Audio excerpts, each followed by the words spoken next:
السلام علیکم اسٹوڈنٹس، امید کرتی ہوں آپ سب خیریت سے ہوں گے۔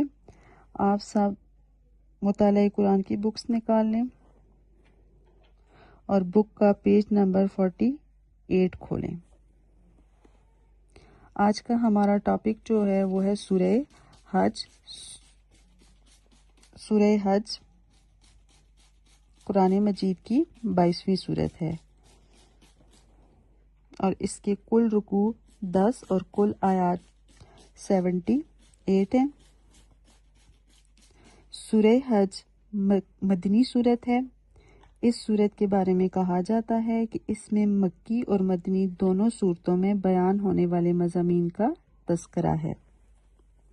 اس سورت کی چند آیات جو ہیں وہ سفر ہجرت کے دوران بھی نازل ہوئی، یعنی جب حضرت محمد صلی اللہ علیہ وآلہ وسلم نے مکہ سے مدینہ ہجرت فرمائی تو اس کی چند آیات جو تھی وہ سفر ہجرت کے دوران نازل ہوئی۔ یوں یہ سورت منفرد مزاج کی سورت ہے۔ سورت حج کی ابتدا میں قیامت کے احوال کا بیان ہے۔ قیامت کے دن منافقوں اور کافروں کے برے انجام اور مومنوں کے اچھے انجام کا ذکر ہے۔ سورہ حج میں حج اور قربانی کے احکامات کا بیان ہے۔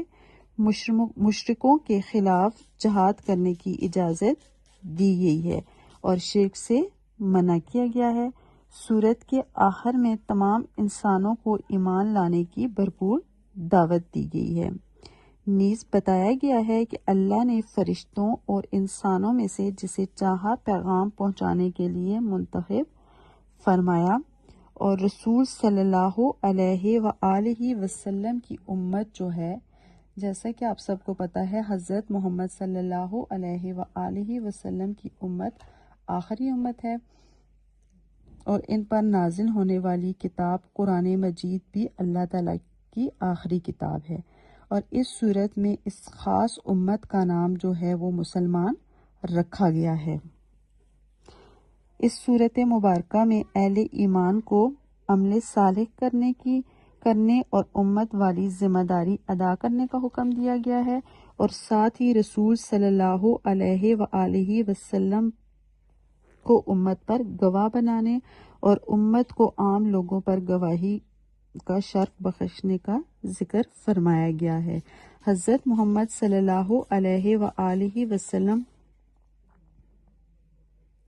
جو ہیں وہ اپنی امت پر گواہ ہوں گے قیامت والے دن، اور حضرت محمد صلی اللہ علیہ وآلہ وسلم کی امت جو ہے یہ باقی تمام امتوں پر گواہ ہوگی۔ وما علینا الا البلاغ المبین۔